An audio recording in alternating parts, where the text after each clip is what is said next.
Good morning, guys. So, trading psychology is one of the most important topics when it comes to trading. So, why not start with this? So, let me show you here.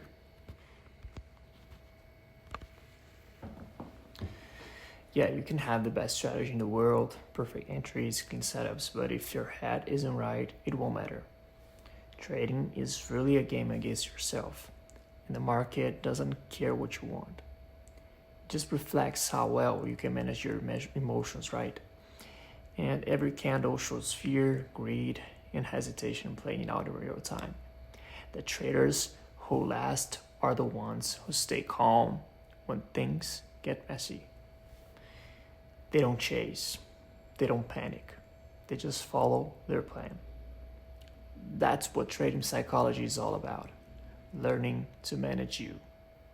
Once you do that, consistency becomes a lot easier. Most people think trading is about finding the perfect setup, but the truth is, two traders can use the same strategy. One will crush it, the other one will blow up.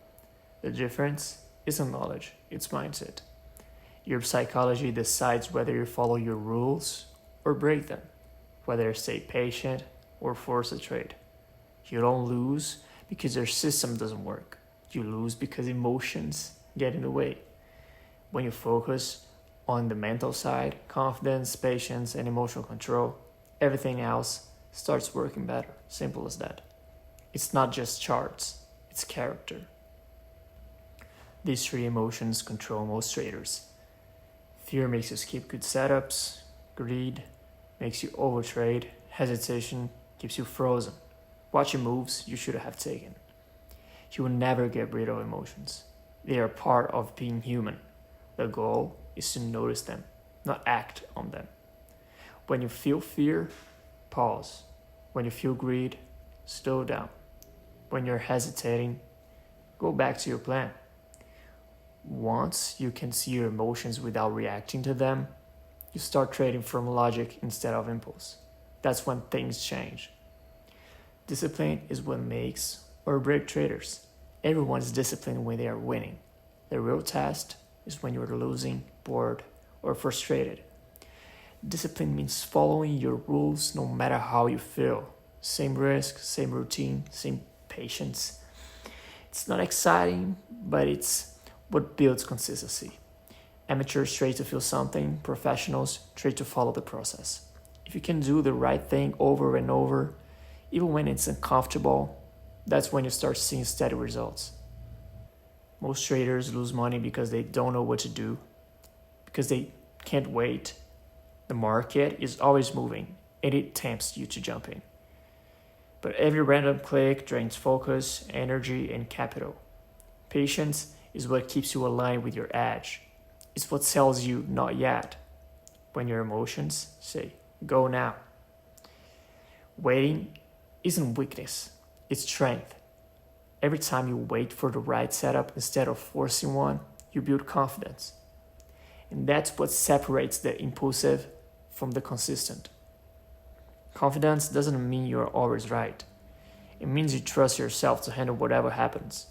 It comes from doing the work, testing, reviewing, journaling, and seeing proof that your process actually works. Once you believe in your edge, hesitation fades, and confidence lets you take a loss without falling apart, and take a win without getting cocky. It's not loud or arrogant, it's calm, it's quiet certainty.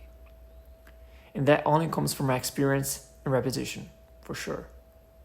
If there's one mindset shift every trader needs, it's this. Stop thinking about certainties and start thinking about probabilities. No one knows what will happen next. All we can do is control how much we risk and how we react. Pros don't try to be right, they try to be consistent. They manage losses before they even happen. They play defense first, offense second. Your job isn't to win every trade, it's to protect your capital long enough to let your edge play out. Survival always comes before success. Losing is part of trading, period. The question is, how do you handle it? If you get emotional, chase it, or double your risk trying to make it back. That's where the real damage happens. Losses aren't failures, they're feedback. They tell you what to fix or what to keep doing. When you start treating losses like data, they lose their power over you. Every pro trader has learned this lesson. It's not about avoiding pain. It's about learning faster than the next person. Trading isn't just what happens on the screen. It's how you prepare before and reflect after. Having a simple routine, like reviewing your plan in the morning, writing quick notes after each session, it keeps your head clear. Journaling helps you catch emotional patterns you otherwise miss. You start to notice when you trade best and when you trade worse. That awareness is everything. Trading isn't random when you track yourself. It becomes a system, and a system that you can actually improve. At the end of the day, trading is less about predicting price and more about managing yourself. The market doesn't reward intelligence, it rewards discipline and self-control. When you stop fighting the market and start mastering your reactions, trading becomes very simple. Not easy, but simple. It's not about finding the next holy grail. It's about becoming the person who can execute any plan with consistency. And that's what mastering trading psychology really means.